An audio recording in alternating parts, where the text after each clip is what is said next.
Tuhan, mari kita membuka firman Tuhan kita dalam Injil Yohanes pasal yang ke-20.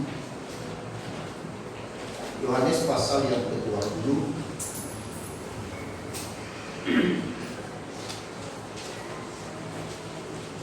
ayat 19 sampai dengan ayatnya yang ke-23.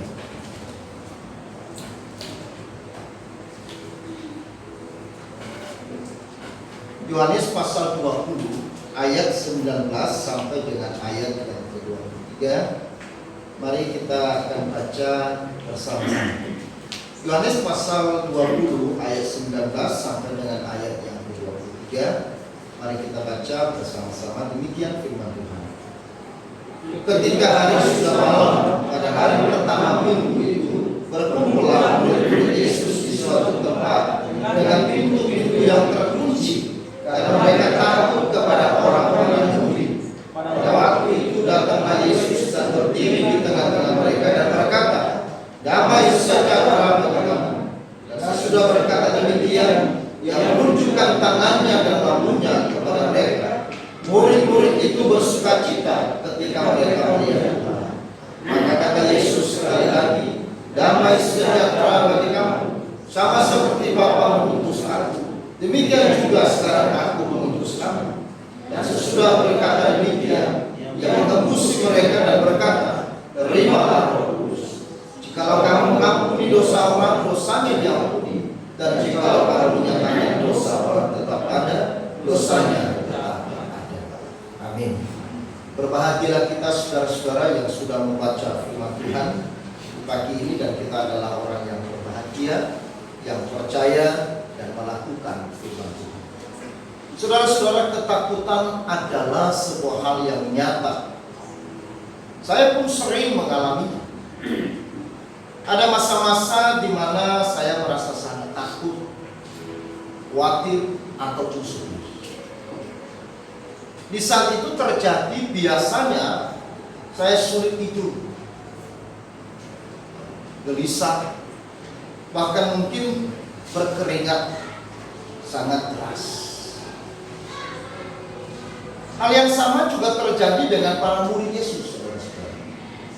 Tak kala peristiwa kematian Yesus di atas kayu salib membuat mereka dirundung dengan ketakutan yang sangat besar, kegelisahan, kesedihan yang sangat dalam, sampai-sampai mereka tidak mau membuka jendela dan pintu rumah yang mereka sedang tempati saat itu. Alkitab mencatat mereka menutup pintu rapat-rapat, tidak seperti biasanya, juga bukan karena ada maling yang mau masuk, tetapi ini terjadi oleh karena pikiran, perasaan, hati mereka telah dikuasai oleh ketakutan. Kenapa mereka dikuasai oleh ketakutan dan kesedihan, saudara-saudara? Sebenarnya jawabannya satu. Alasannya satu, yaitu karena ketidakpercayaan mereka kepada kebangkitan Kristus. Ketidakpercayaan menimbulkan sebuah keraguan, kekhawatiran, kecemasan, ketakutan. Dan dari ketakutan yang terus membesar, maka sebenarnya menghasilkan hubungan yang jauh dari Tuhan. Itu sebabnya saudara-saudara, di dalam Alkitab ada 365 ayat berbicara mengenai ketakutan. Itu artinya dalam satu tahun, harinya berapa? 365 hari. Setiap hari Tuhan berfirman bagi saudara dan saya, jangan takut. Jangan takut. Tetapi sang realitanya, saudara-saudara, manusia terus di dalam ketakutan. Manusia terus di dalam kekhawatiran. Manusia terus dirundung oleh kesedihan, kegelisahan, yang sebenarnya diakibatkan oleh perkara-perkara yang sepele. Kita menjadi takut ketika kita melihat minggu yang akan datang.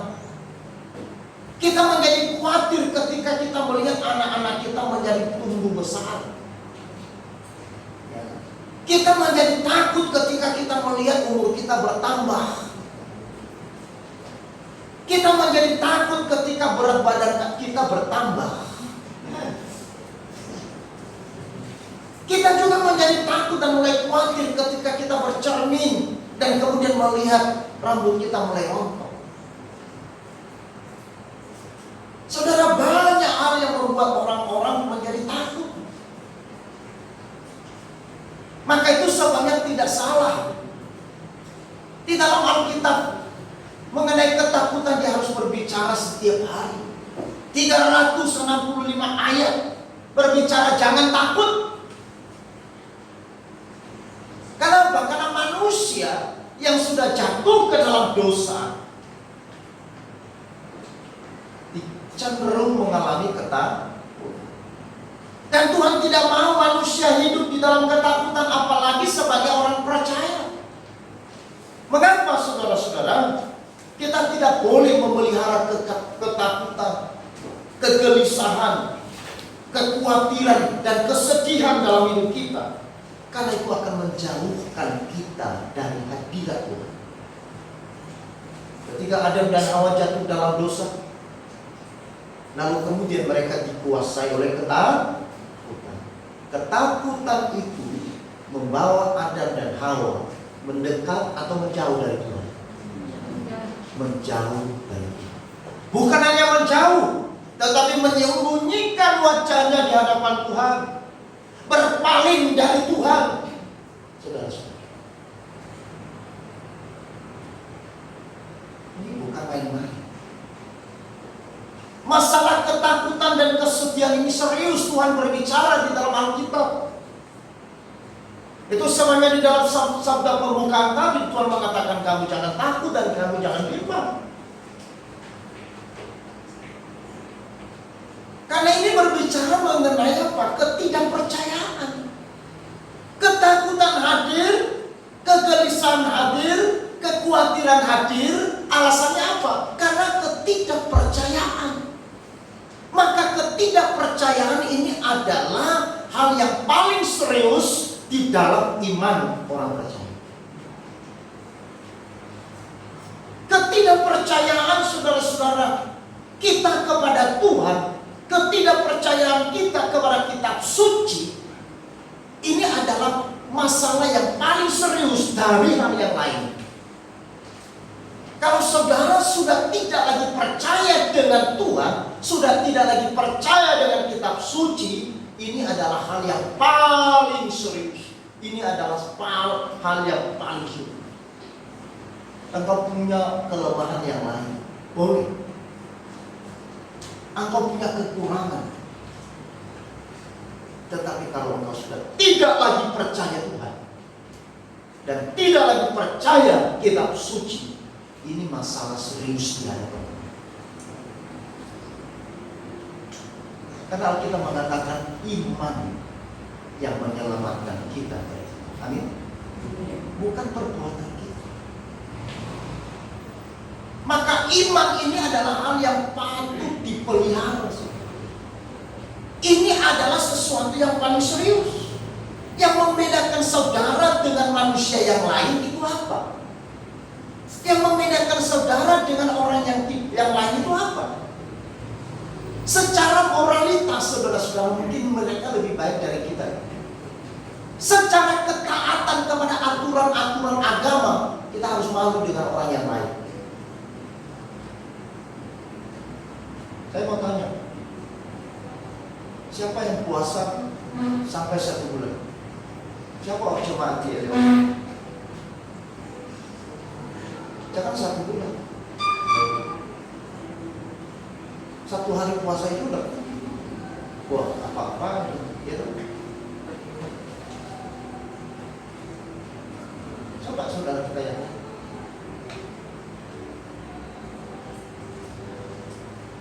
kalau berbicara tentang ketaatan terhadap norma-norma agama, kita ini jauh.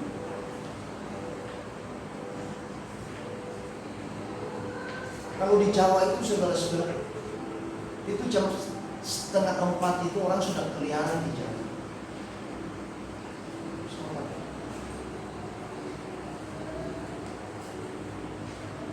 Orang Kristen masih ngorok. Ayam berkokok, dia masih lagi berkokok juga.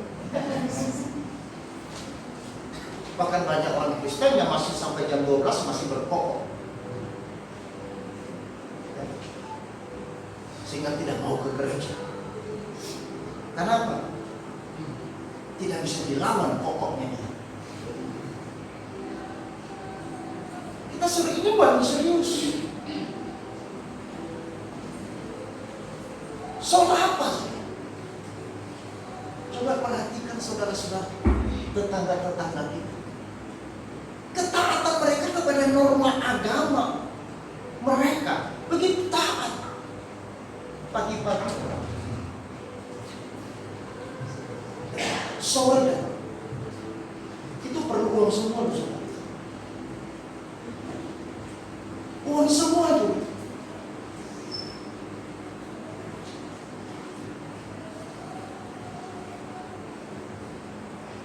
Kadang-kadang kita datang sekali seminggu, kita sulit sekali.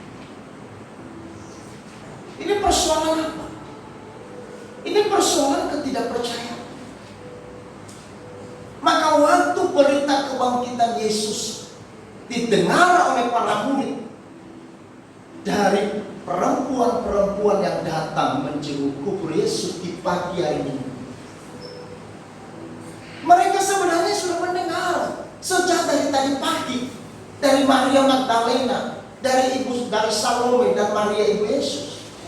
Kabar itu sudah diberitakan kepada mereka, kepada murid-murid yang sedang berkumpul di dalam rumah.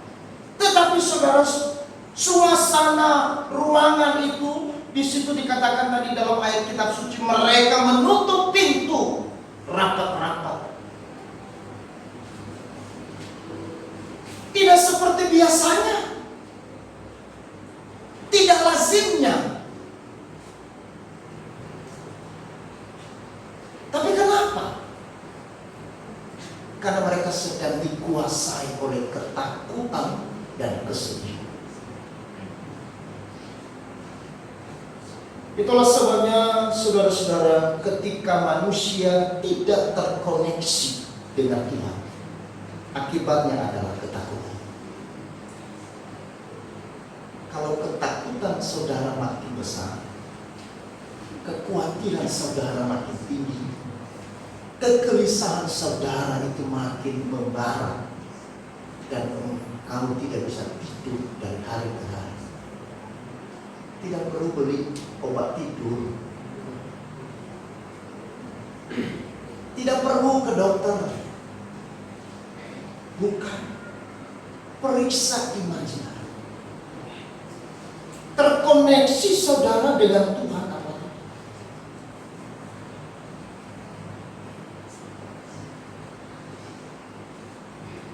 Hubungan saudara dengan Tuhan itu masih onggah. Karena ketika hubungan kita terkoneksi dengan Tuhan, hadirat Allah memenuhi hati kita. Di mana hadirat Allah memenuhi hati seseorang, di sana ketakutan, di sana kekhawatiran, di sana kesedihan lenyap. Amin.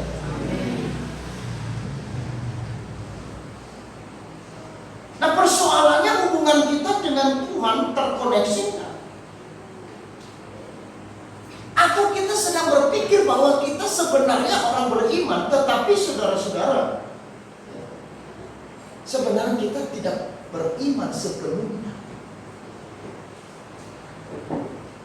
Mungkin malah kita lebih percaya kepada tahayul.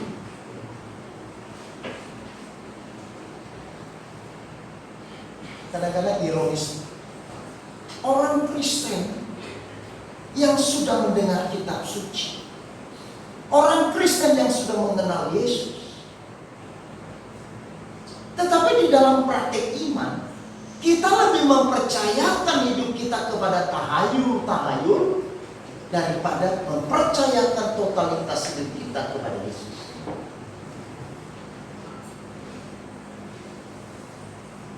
Saudara-saudara yang dikasih oleh Tuhan, pada waktu saya masih di kampung, kami orang Kristen,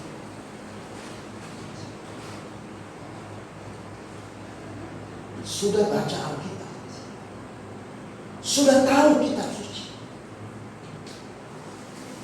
tetapi saudara-saudara, kekristenan itu kekristenan tahayul. Saya lebih mempercayakan diri saya kepada sesuatu yang bersifat tahayul daripada kepada firman yang tertulis di dalam kitab suci. Suatu hari saudara-saudara, waktu bapak saya meninggal, lalu kemudian ada seorang dukun yang tanda kutip itu seperti pendoa, katanya begitu.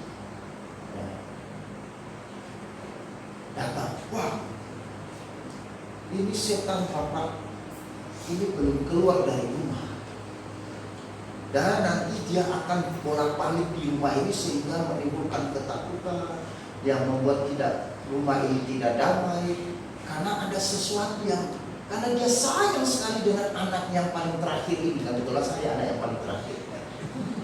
Waktu itu masih kelas 3 SD. Dan tidak rela dia harus mau ambil. Mama saya kan takut. Waduh, masa mau ambil anak saya laki-laki, anak terakhir saya. Terus gimana caranya, Mbah? Nah, kita harus melakukan ritual. Gimana caranya? Nah, siapkan babi hitam.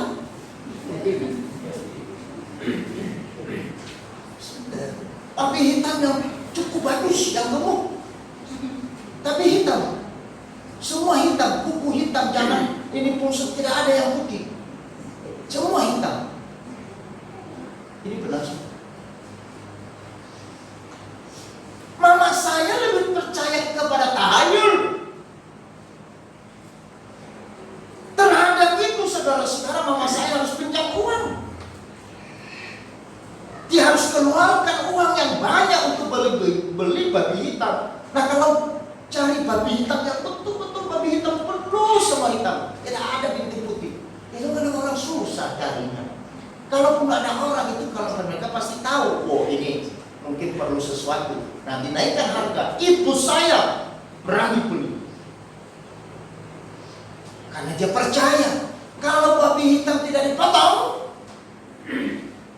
anakku Noi akan diambil.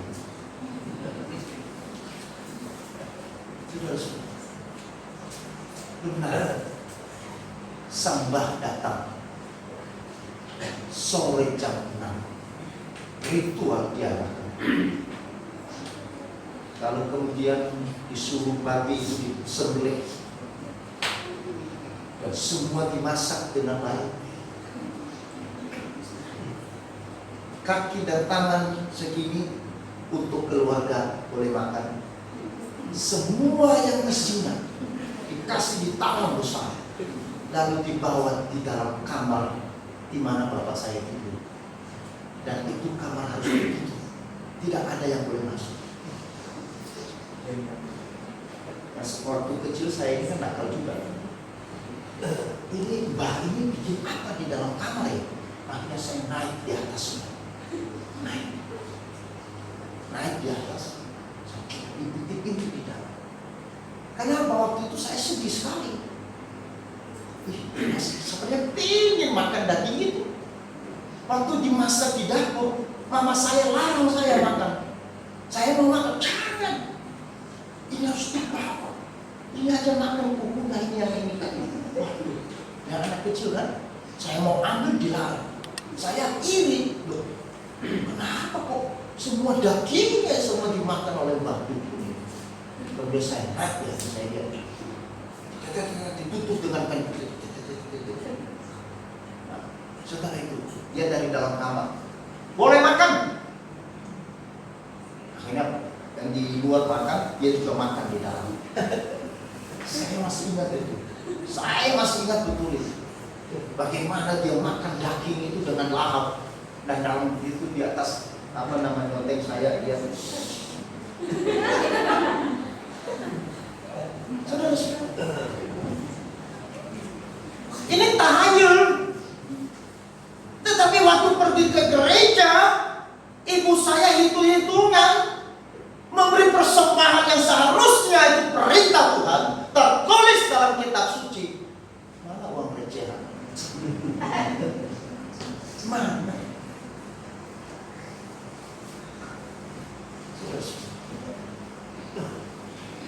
Kita tahu firman Tuhan, kita dengar firman Tuhan, kita baca kitab suci. Misalkan saudara, kewajiban orang Kristen itu ada 5: bersekutu, beribadah. Banyak orang Kristen sudah tahu Alkitab, tahu itu firman Tuhan, percaya itu firman Tuhan, tetapi tidak mempercayakan diri kepada apa yang dikatakan. Yang kedua, kewajiban orang Kristen didaskan, hidup di dalam pengajaran, seperti yang dilakukan oleh para murid, bertekun di dalam pengajaran.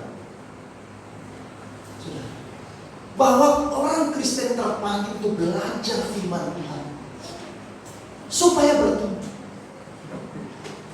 Kita tahu saudara-saudara ada jam Bible study di gereja, dan saudara percaya kan itu kita kebenaran, tetapi mempercayakan hidup saudara kepada hal itu lain cerita. Saudara sudah baca Alkitab berulang-ulang kali dari kecil bahwa kewajiban orang Kristen itu memberi perpuluhan. Itu kitab suci enggak? Halo? Itu firman Tuhan enggak? Itu pilihan atau keharusan? Bukan pilihan. Tetapi terhadap itu kita berani mempercayakan diri. Atau kita mengalu-alu. Iya sih, saya tahu itu firman Tuhan, tapi bagaimana ya?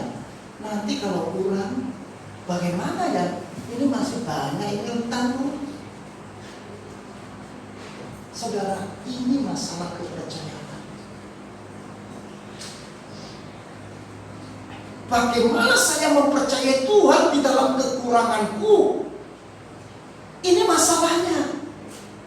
Para murid, saudara-saudara, mereka ketakutan dan dikuasai kesedihan, bukan karena mereka tidak tahu kitab suci yang berbicara bahwa Yesus harus mati dan bangkit pada hari yang ketiga. Bukan pula karena mereka tidak pernah mendengar dari para nabi. Sudah mereka dengar.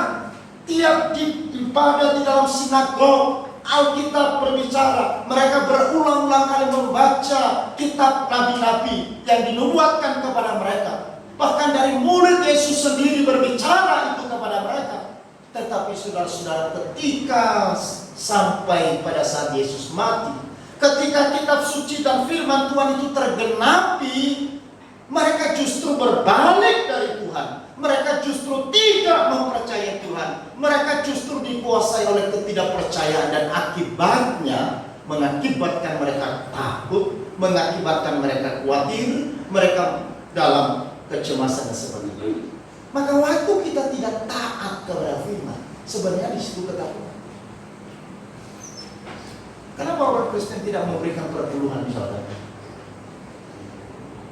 Bukan karena takut kan? Satu buku yang saya diberi oleh seseorang yang sangat baik, salah satu alasannya apa? Ketakutan. Orang Kristen tidak berani memberikan perpuluhan, mengembalikan apa yang seharusnya milik Tuhan, karena takut. Takut apa? Takut kurang. Takut tidak cukup. Takut tidak makan. Betul? Waktu saya belum mengerti konsep ini, saya juga sama. Takut nanti bulan ini nggak bisa hidup. Hanya sampai tanggal 20 udah mati saya. Saudara-saudara, ini serius. Maka waktu kita baca konsep bagian ini, lalu konsepnya seperti apa di hari ini? Kalaupun kita ada pada zaman itu, kita mungkin juga sama, saudara-saudara. Takut juga.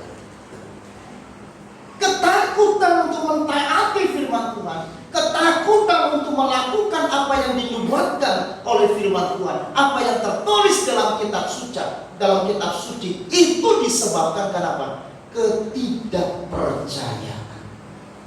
Ketidakpercayaan para muridlah yang menyebabkan mereka dikuasai oleh ketakutan, dikuasai oleh kesedihan, dan kemudian membawa mereka menjauh dari Tuhan.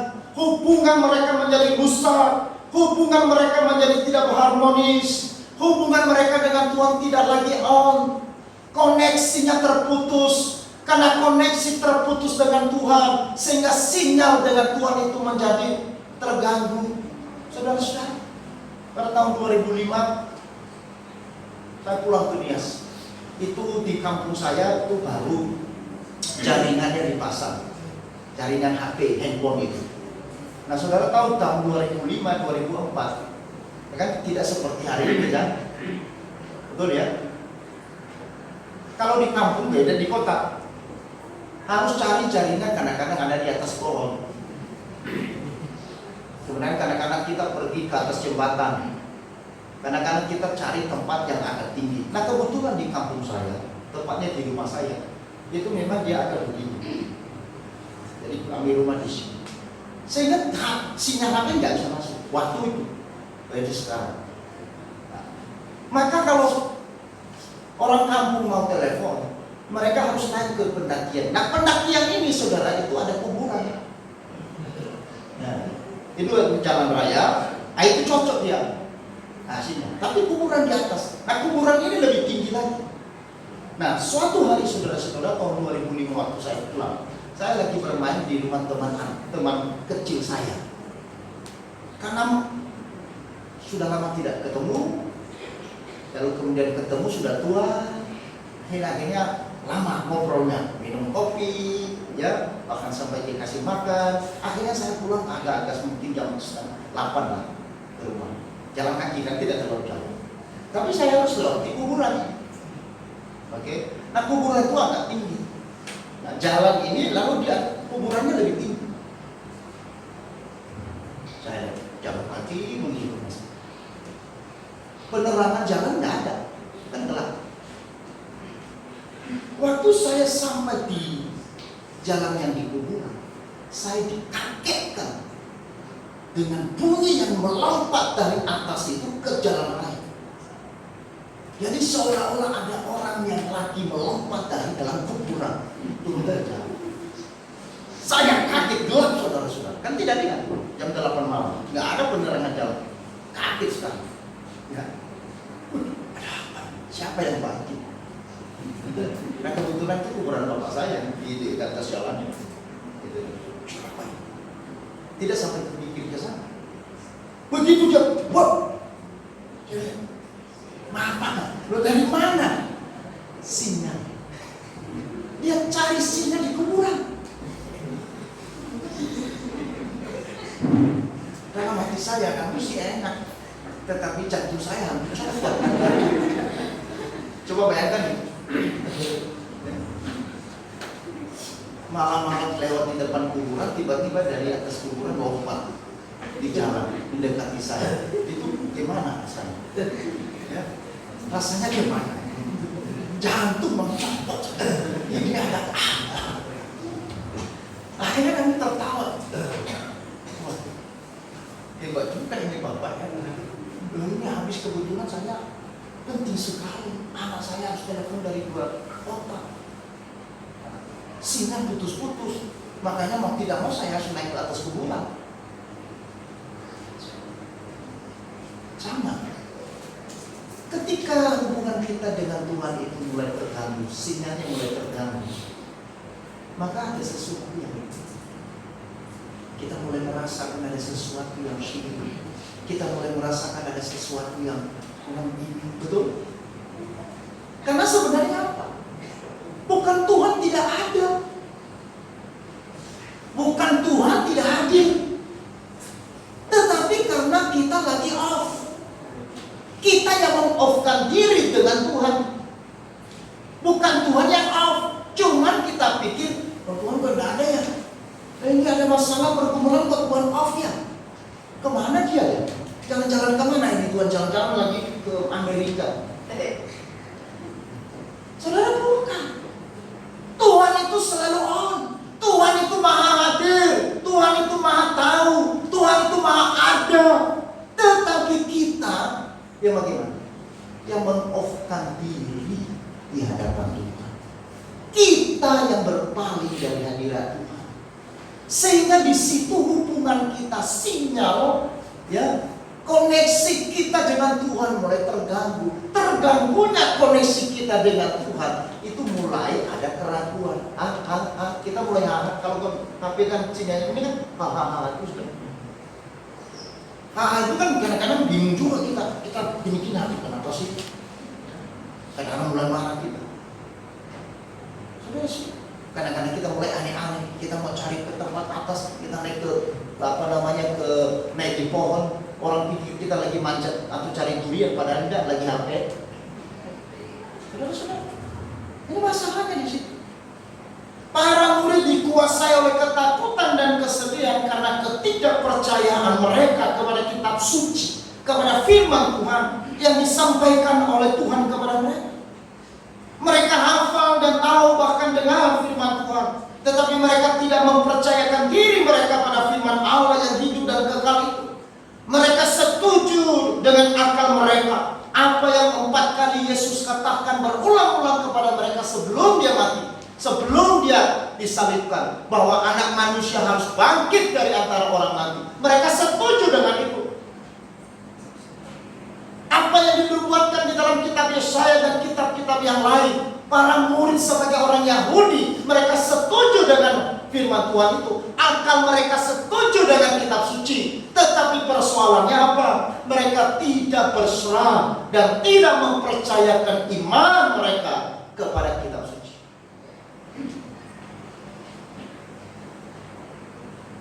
Mereka suka dengan firman Tuhan, tetapi mereka tidak mentaati firman Allah. Dan inilah masalah paling serius dari kehidupan rohani orang percaya. Kebanyakan orang yang menganggap diri mereka percaya padahal sama sekali tidak memiliki iman. Mereka tidak dibimbing oleh iman, tetapi dibimbing oleh tahayul seperti saya waktu kecil. Mereka tidak dibimbing oleh kitab suci yang mereka sudah dengar, yang mereka sudah hafal, mereka sudah renungkan, tetapi dibimbing oleh kepercayaan yang lain. Ketika mereka mimpi, mereka lebih percaya kepada mimpi dari kitab suci. Ketika mereka berjalan, tiba-tiba kodok melompat di depannya, ada apa ini? Kok kodok lewat? Tuhan, kodok lewat Tuhan. Aduh, kalau begitu kita harus mau cari apa, ambil garam.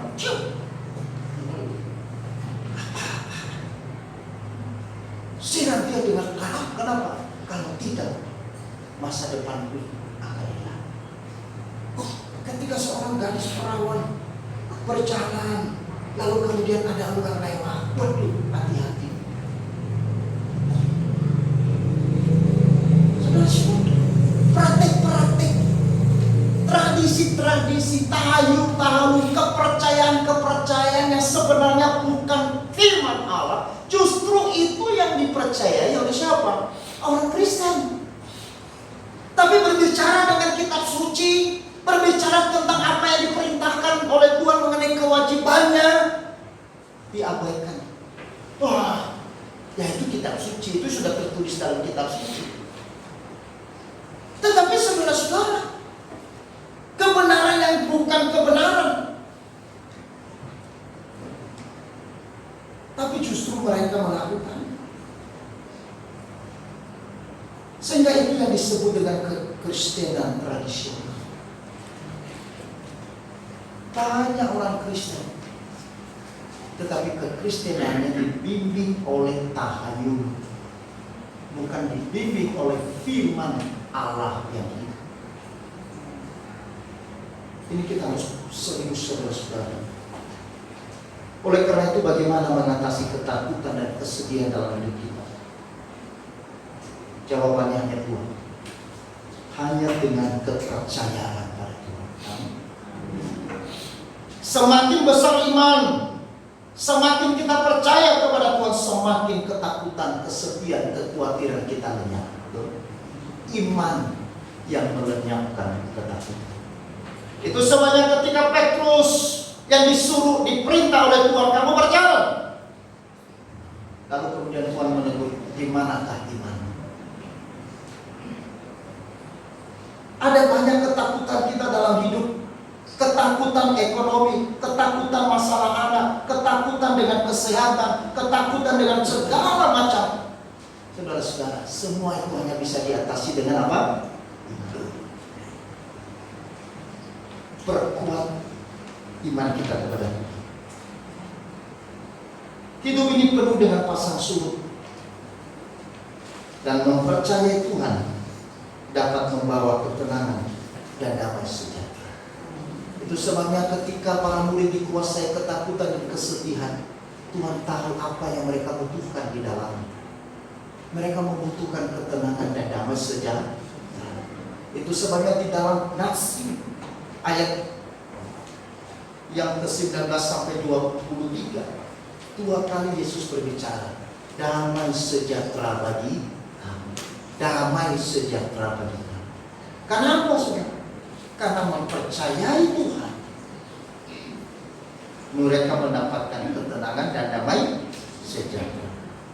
Saudara-saudara, Max Lucado mengatakan, iman bukan kepercayaan bahwa Tuhan akan melakukan apa yang kamu inginkan. Ini adalah kepercayaan bahwa Tuhan akan memberikan apa yang benar.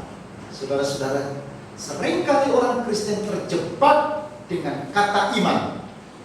Kita beriman, kita percaya kepada Tuhan, tapi percaya seperti apa? Makanya Max Lucado mengatakan, iman bukan kepercayaan bahwa Tuhan akan melakukan yang kamu inginkan. Iman adalah kepercayaan bahwa Tuhan akan memberikan apa yang benar. Kalau Tuhan memberikan apa yang benar, itu pasti di situ hadir damai sejahtera. Kalaupun kita dapatkan apa yang kita inginkan, belum tentu itu menghadirkan damai sejahtera. Bisa saja apa yang sedang kita inginkan justru menghancurkan hidup kita. Bisa saja yang kita minta, yang kita inginkan, itu bukan sesuatu yang benar, dan akibatnya mengakibatkan kecelakaan dalam hidup kita. Maka itu sebenarnya beriman adalah mempercayai Tuhan akan memberikan kepada kita apa yang benar, bukan apa yang kita inginkan. Dan sebelum Yesus ditangkap di Taman Getsemani, saudara-saudara, Dia mengajar kita sebagai pengikutnya untuk belajar beriman seperti Dia. Dia boleh meminta, tetapi Dia tidak meminta apa yang diinginkan oleh hatinya, tetapi Dia meminta apa yang benar, apa yang menjadi kehendak daripada Bapa. Jikalau cawan ini berlalu daripada, biarlah cawan berlalu. Tetapi apa? Jangan kehendakku, biarlah kehendak. Seringkali kita beriman kepada kehendak kita. Seringkali kita mengandalkan Tuhan, tetapi untuk memuaskan apa yang menjadi keinginan kita. Kita harus beriman, mengubah iman kita, mengubah konsep iman kita. Iman seperti ini yang dimiliki oleh para murid sebelumnya. Iman seperti ini yang dimiliki oleh pengikut-pengikut Yesus sebelum mereka melihat kuasa kebangkitan. Mereka beriman kepada Yesus Dia Tuhan. Mereka beriman kepada Yesus Dia Guru yang hebat. Mereka beriman kepada Yesus Dia adalah pengajar yang hebat. Mereka beriman kepada Yesus Dia adalah Nabi yang hebat. Tetapi mereka percaya kepada Yesus bukan karena mereka mentaati apa yang dikatakan Tuhan. Mereka beriman bukan karena mereka percaya apa yang dikatakan Yesus, tetapi mereka beriman apa yang mereka mau katakan. Saudara-saudara, di bagian yang lain, seorang yang nengok pukul dan para murid waktu menampakkan diri, kami pikir dia akan datang seperti yang kami harapkan. Karena dulu kami mengharapkan dia akan menjadi raja bagi Israel. Mereka percaya 3,5 tahun mereka percaya Yesus sebagai Tuhan. Tetapi mereka percaya dari apa yang mereka harapkan. Saudara-saudara, ini penting sekali bagi kita, bahwa kita percaya Tuhan, bahwa Dia memberikan apa yang benar bagi kita.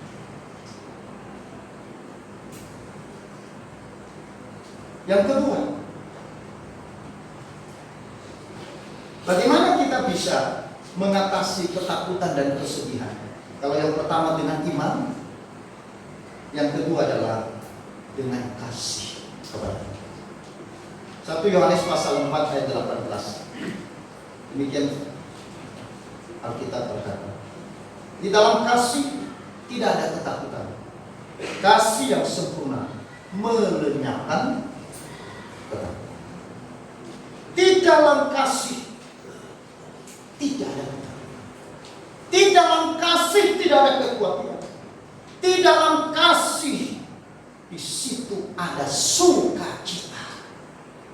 Seorang ibu yang merawat anaknya, yang menyusui anaknya, yang melahirkan anaknya, dia lelah, dia capek, bahkan mempertaruhkan nyawanya, tetapi di dalam kasih dia menikmati sukacita.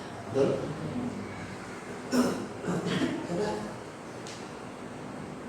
Anaknya lahir, padahal dia berjuang 1 hari 1 malam untuk mengeluarkan anak ini dari perutnya dengan pengorbanan.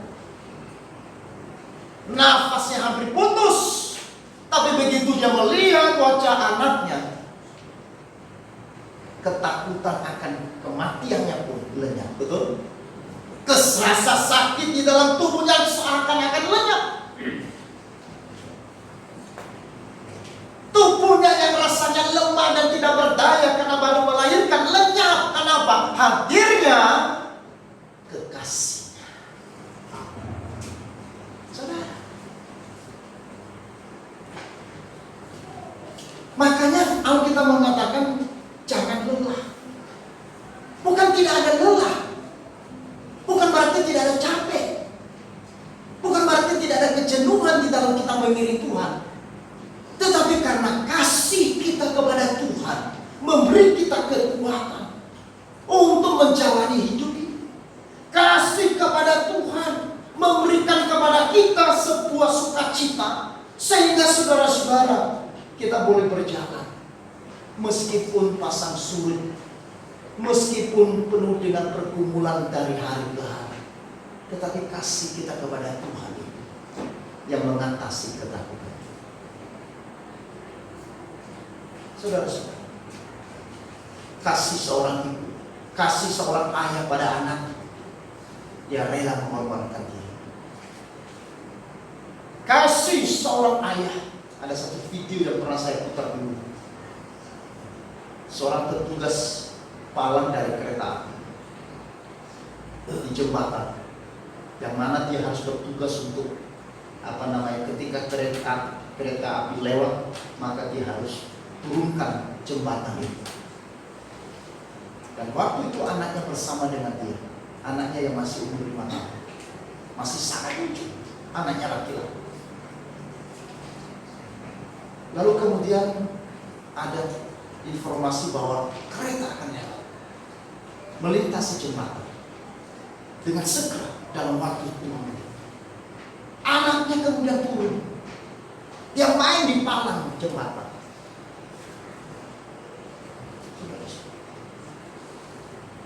Luar biasa.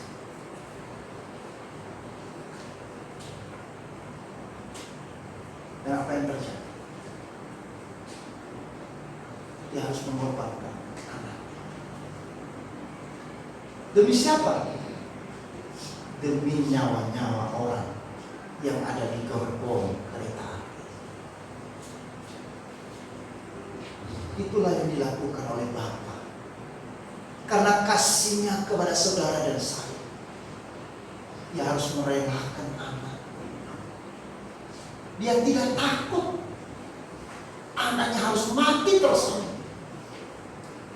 Asalkan manusia yang ada di dalam gerbong ini, yang sedang menuju kebinasaan, diselamatkan menuju ke jalan surga. Yesus hadir menjadi jembatan, supaya perjalanan kita, saudara-saudara, yang harusnya masuk ke jurang, tetapi dia mengantar kita menjadi jembatan dari dunia ini menuju kepada kekekalan, menuju kepada keabadian. Bagaimana caranya? Dia merelakan anaknya yang tunggal, yaitu Yesus Kristus, menjadi jembatan, supaya kita dari dunia kemudian bisa melewati jembatan itu.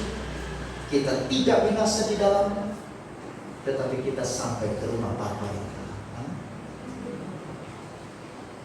Saudara-saudara, kenapa dia bisa mampu merelakan anaknya?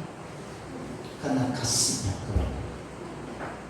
Kenapa Abraham rela mempersembahkan anaknya yang tunggal, namanya Ishak? Karena kasihnya Tuhan. Kasih kita kepada Tuhan membuat kita tidak akan pernah kecewa dengan Tuhan, membuat kita tidak akan pernah merasa jenuh untuk mengiring dan melayani. Maka waktu kita mulai jenuh, waktu kita mulai bosan, saudara harus perhatikan, apakah kasih sudah mulai pudar atau tidak. Karena kasih orang mulai pudar, otomatis ini juga akan mengganggu hubungannya dengan Tuhan. Kalau kasih kita mulai hilang kepada Tuhan, maka pengabdian diri kita kepada Tuhan ini juga akan menjadi hilang.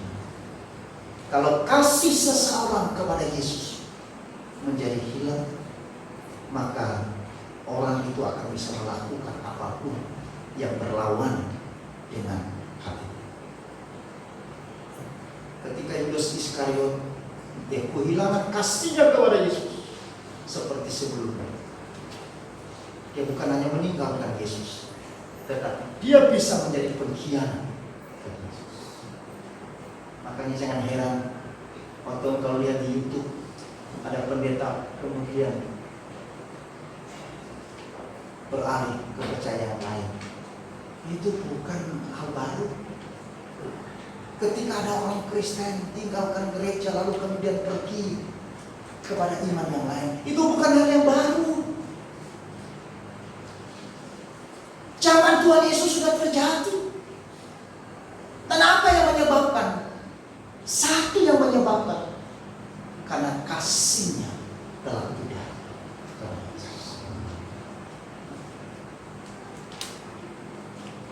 Waktu saudara pacaran, apa yang dirasa sakit oleh istri atau pacar waktu itu? Pinginnya mana yang sakit? Ini tak boleh tak pikir. Iya, oh rasa senangnya bahagia. Tanganku sakit sekali.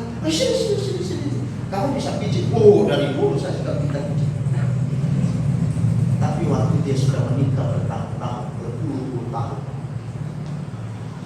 istrinya keseleo tangan. Mungkin tidak semuslim, tapi pada umumnya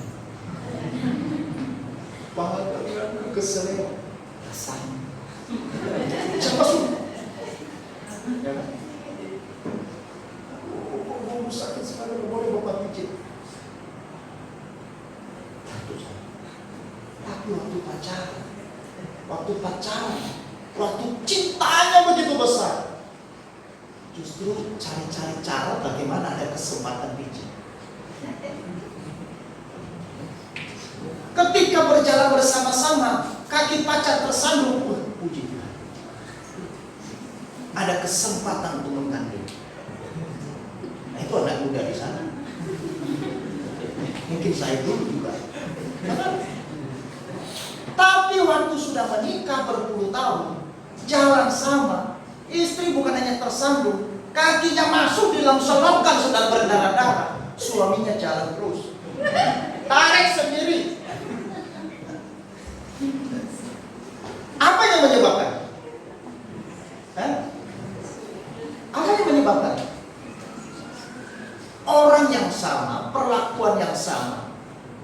tapi berubah. Karena kasih sudah menjadi biasa. Sudah menjadi kasih. Tidak seperti waktu jatuh cinta. Lihat matanya, pikir matamu kayak bintang-bintang. Bintang-bintang kemana mas? Kayaknya ada berlian yang memikat. Masa mas? Iya. Bola matamu bagaikan berlian yang dari langit.